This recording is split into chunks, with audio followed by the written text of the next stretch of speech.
හදවතේ ගායකයා ලෙස අද උපේ පුච්චයාලින්දී හැඩ කරන්න මම තෝරංගාවේ ඔහුව හදවතේ ගායකයා ලෙස දෙවෙනි වරටත් විවාහ වුණු චාමර වීරසිංහ ඔහුගේ ආදරණීය බිරිඳ පුතා සහ දුව සමග දැන්ගෙවන ජීවිතය ඉතාමත් සුන්දරයි ඒ වගේම හරිම ලස්සනයි. මේ ලංකාවේ ගොඩක් දෙනාගේ හදවතේ ගායකයා ලෙස අදටත් ඉහළින්ම සිටින කෙනෙක් ඔහු. එදා සිට මේ දක්වා ඔහුගේ ගීත ජනප්‍රියතාවය එක ලෙසම රැකගෙන ආපු නිහතමානී චරිතයක්. චාමර වීරසිංහ කියන්නේ එලිමහන් ප්‍රසංගවලට එදා වගේම අදටත් නැතුවම බැරි ගායකයෙක් වෙලා. ඊට හේතුව තමයි ඔහුගේ ඔහුගේ හඬට ඒ ගැඹුරු හඬට ප්‍රේක්ෂකයෝ ගොඩක් ආදරය කරපු නිසා. චාමර වීරසිංහ නැති ප්‍රසංගයක් නොමැති තරම්. ඒ තරම් තරුණ මහලු සියලු දෙනාගේම හදවතේ ගායකයා ලෙස අදටත් එක ලෙස රැඳෙන්න ඔහු සමත් වී තිබෙනවා. ඒ වගේම ජනතාවගේ ගායකයා ලෙස සම්මානයද ඔහු කීප වතාවක්ම එක දිගට වසර ගණනාවකම වසරේ හොඳම ගායකයාටද හිමි සම්මාන ලබා ගන්න සමත් වුණා. මේ තරම් ජනතාවගේ ආදරය වගේම ප්‍රශංසයට හිමි කරගන්න ඔහු සමත් වී තිබුණා. ඔහුගේ නියතමානීකම නිසා.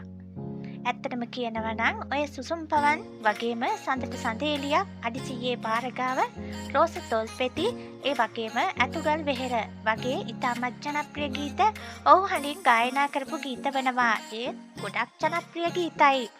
ඉතින් මේ තරම් රසික පිරිසගේ ආදරය දිනා ගැනීමට සමත් වුණු ප්‍රධාන හේතුව වන්නේ ඔහුගේ තිබෙන නිහතමානී ගතිගුණය වගේම ඔහු ගැඹුරු හඬින් ගීත ගායනා කළ රසික හිත් වලට කාවැතුණු නිසා.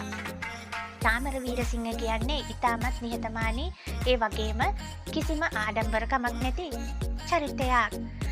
තාමත් ඔහු ඔයාලට මතක ඇති මීට වසර කීපයකට පස්සේ පර්පල් රේන් නිත්‍ය ගායකයෙකු ලෙස ඔහු වැඩ කටයුතු කර තිබුණා. ඒ වගේම පළමු විවාහයට සමුදුන් ඔහුට එක දියරියක් සිටිනවා. නැවතත් ඔහු ප්‍රසංගී නැමැති රූමත් තරුණිය සමග දෙවන වරටත් විවාහයට පා තබනවා. මේ වෙන විට ඇයත් සුන්දර මවක්. ඒ වගේම ලස්සන පුංචි පුතෙක් ඇයටත් සිටිනවා. ඉතින් මේ අතර ප්‍රථම විවාහයේ ආදරණීය දියණිය තම සොඳුරු කැදැල්ලෙම ජීවත් වන බවයි චාමර වීරසිංහ කියන්නේ. ඉතින් ඇත්තටම මම හිතනවා ඔයාලා ගොඩක් ආදරය කරන ඔයාලාගේ ආදරණීය හදවතේ ගායකයා ලෙස ඔහුත් පිළිගන්නවා ඔබත්. ඇත්තටම ඔයාලගේ වටිනා අදහස් එහෙමනම් පහලින් ලියන්න.